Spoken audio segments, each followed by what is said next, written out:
Hello, everyone. This is the Mgtow Cowboy. Greetings and salutations. I I got another banger for you. I was thinking about at length something that comes into my mind. It runs through my mind occasionally, and then it quickly leaves. And then a month later, or maybe like a week later, it does the same thing. I think of it, I think of it again, I think of it quickly, and then it quickly passes. Sometimes I ask myself the question, what am I doing all this for? Essentially, in a way, you could say, essentially what I'm asking myself is, what is the point of existence? Um, in this video, I want to touch on a couple of ideas. I want to touch on the idea of what motivates a man. I want to touch on the idea of a man losing motivation. And then I want to finish up with the idea of um, a man regaining his focus or a man regaining his motivation in life. Essentially, a man figuring out himself, or I think the term I want to use is a catharsis. A catharsis. So, to start, I want to say that I went through a period where, and to a certain extent I still struggle with, um, losing my motivation. I remember when I graduated high school, I had this feeling, this sentiment of exuberance about the future. I was excited. I felt like I had my whole life ahead of me. I felt like I could go in any direction I wanted. There was a certain happiness, a certain glow about when I would like get up and go and enter the world. And over, I guess now that was almost 20 years ago. I don't have that same youthful exuberance, I must admit.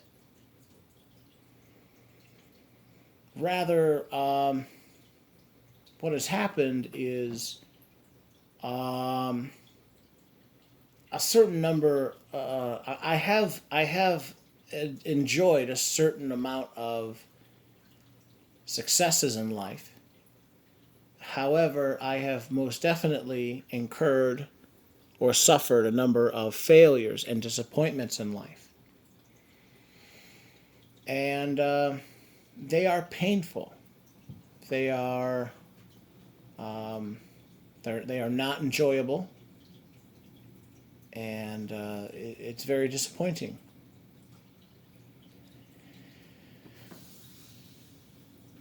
I think a lot of men, I don't know if a lot of Mgtow men, I suspect a lot of Mgtow men, I suspect most men in our society are essentially given their they're offered up a certain set of ideas.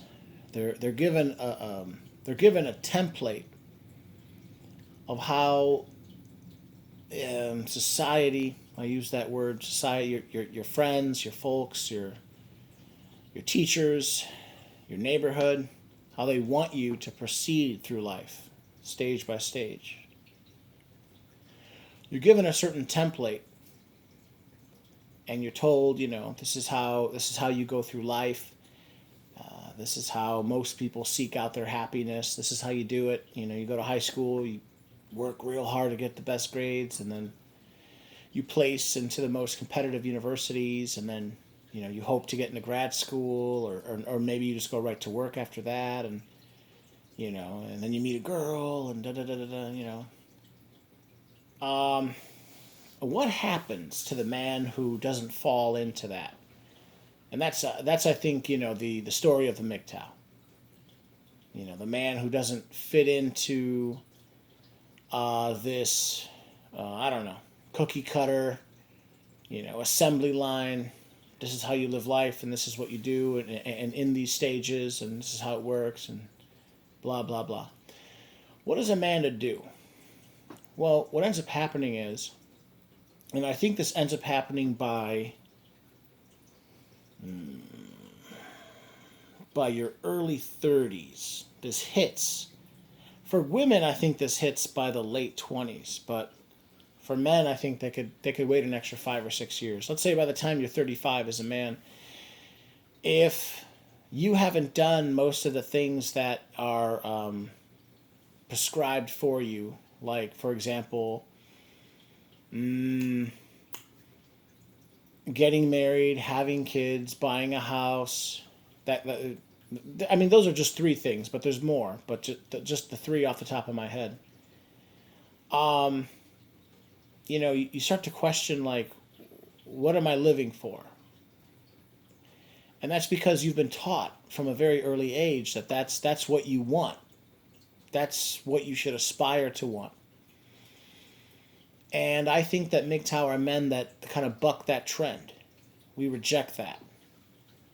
In a way, I'm not saying completely, but in a way, MGTOW are similar to feminists in the fact that in the past, let's say in the 60s and the 70s, there were many feminists who bucked that trend, who said, we don't want to be stay-at-home mothers and be hitched to some man working at a factory, living in the suburbs, driving a big gas guzzling car, and no, we want to go to college. We don't want to get married, and we want to go to college, and we don't want to live in the suburbs. We want to move to the city, and we want to live like that girl, or the what's that? Mary Taylor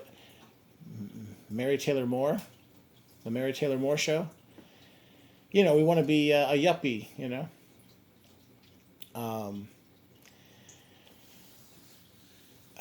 I think a lot of MGTOW, they entered this. People like Sandman. Everyone talks about it, but I remember I was listening to Sandman, and he was talking about the red pill rage. The red pill rage. So in a way, that's what I'm talking about. Is like what does a man do when he enters the red pill rage, and he figures out, like, oh no, none of this is for me. What do I do?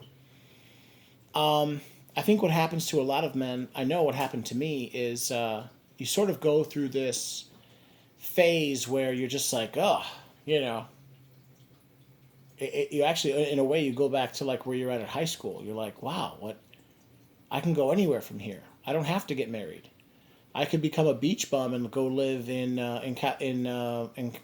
Venice Beach in California, or I can move to Alaska and work at a fish canning company, or I can move somewhere in the Midwest and just get a job at a factory, or do whatever you want, but even though you rediscover the idea that you can do anything, you also rediscover like a sort of a sense of I don't want to say nihilism, but this sort of sense of like what's the point of life? I was told that life, the meaning of life is to just procreate, find a woman, buy a house, and procreate. Well, now I don't see myself doing at least two of those three things. Why buy a house? A house is a nest for a woman to have children. Well, I'm not having children right now. Why buy a house? And so you end up having to reevaluate, except you're 8 years older or 15 years older. Typically you're like a full decade older. I'd say about you're entering your 30s, and you go through this period, and it lasts a long time. It doesn't last a week or a month. It could last 2 or 3 years, and you start to shed all of your old. You go through a catharsis. like a phoenix, or you guys know the mythological phoenix, the bird that dies and then it rises again from its ashes. It's a bird of fire. It's a firebird. It's kind of like that. That's what happened to me. I used to think that I wanted to be just like my dad. I wanted to go to college. I wanted to meet a nice, a white girl. The waspier the better, real waspy, you know. And we were gonna have nice waspy kids. And I'm not exactly waspy, although I think I was educated by, you know, a very waspy institution. And I'd become a cop and find a cookie cutter girl and live a cookie cutter life and buy a house in a cookie cutter suburb and or a nice area here in the city, and then just be a Chicago cop and have a wife and a house and kids. And now I can't imagine doing that. The last thing I'd want to do is be a cop. The last thing I'd want to do right now is get married. But I wasn't told any of that. I wasn't told that I would, eventually become in my 30s and then I'd start to question, is any of this, what do I want to do? I wasn't told that. I was just told what to believe. And then I sort of, if you will, I sort of discovered myself. I discovered what I was good at. I discovered what I liked. I discovered, I don't know, living on your own. You grow as a person. You discover, I don't know, you become set in your ways. You see you discover what you like. And then you move on. You essentially, you come to accept who you are, and then you,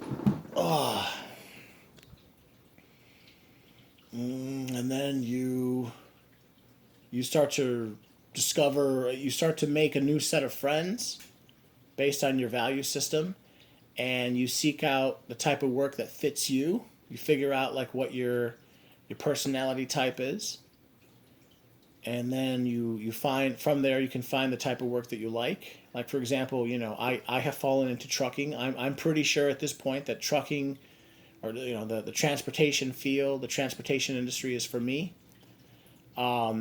I think I have a high IQ for trucking. Most guys I meet are like dumb.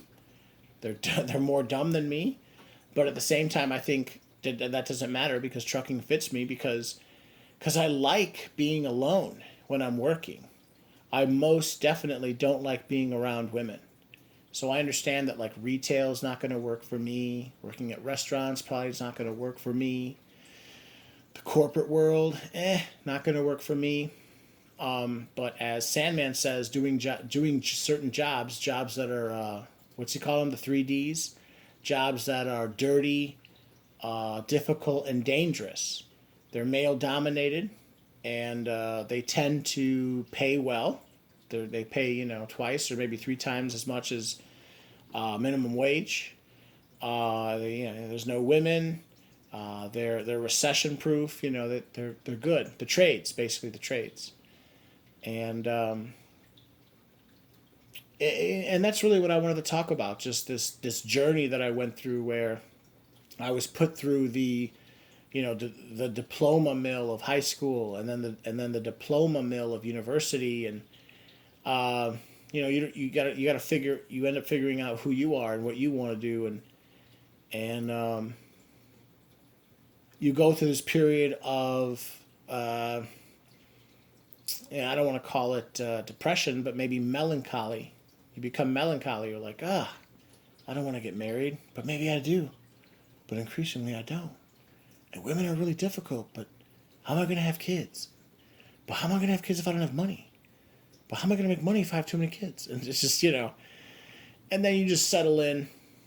You sort of accept the limit. You start to accept some of the limitations in life. There's only so many hours in a day, and then you, like I said, you go through this change where you go through a catharsis. A lot of the values, you dump a major portion of your value system and you pick up new values. And then, and it's slow. It's not a one, it's not a, it's not an instantaneous process.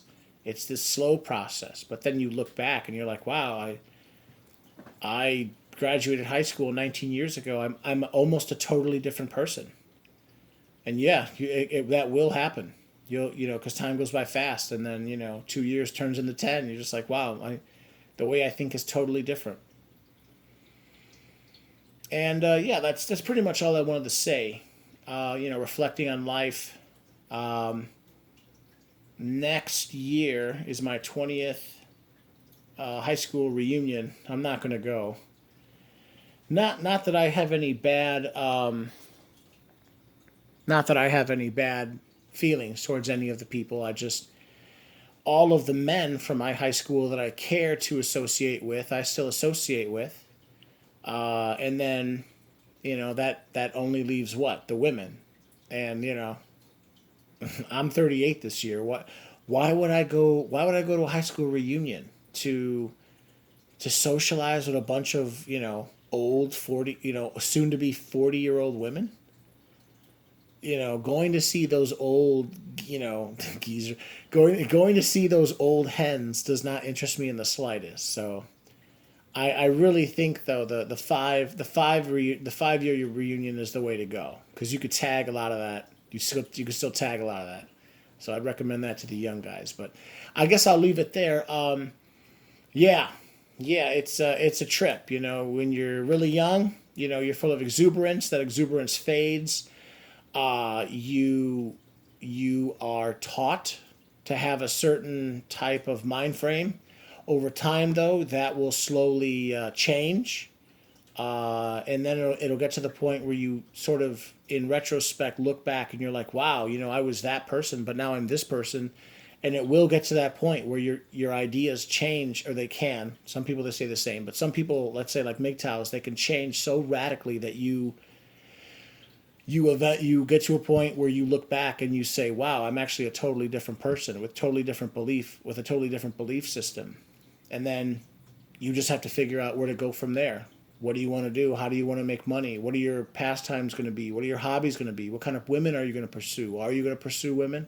Who are your new friends going to be? What's your new value system? Are you going to raise your standards or lower them? And yeah. Yeah. All right, I'm sorry. I'll leave it there. Gentlemen, it was a pleasure speaking with you. This is the Mgtow Cowboy. Please like, please share, please comment, please subscribe, and have a good rest of your day. All right, bye now.